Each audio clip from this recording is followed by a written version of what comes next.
A public hearing was held at the State House today on a bill that would require proof of a motorcycle license endorsement or a learner's permit in order to register a motorcycle. Terry Atwood, owner of Bangor Area Motorcycle School, says he supports the bill primarily due to safety concerns. He says people can currently register a motorcycle and be on the road without proper training. He says it's unfortunate a person does not have to show that they have a license to ride a motorcycle in Maine. Secretary of State Shanna Bellows says she is neither for nor against the bill.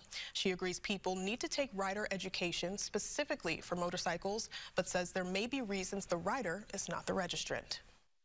My hopes are that it passes and will be going into effect as soon as possible, because as of right now, there are 3,400 motorcycles on the roads that are registered in Maine that are not registered to a licensed operator.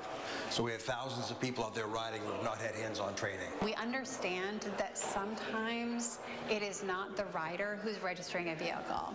Parents may purchase and register a vehicle for a son or daughter. A spouse may have a vehicle registered in their name. There may be a variety of reasons why the rider is not the owner and the registrant of the vehicle itself. Bellows says there were 31 deaths in 2022 related to motorcycle accidents.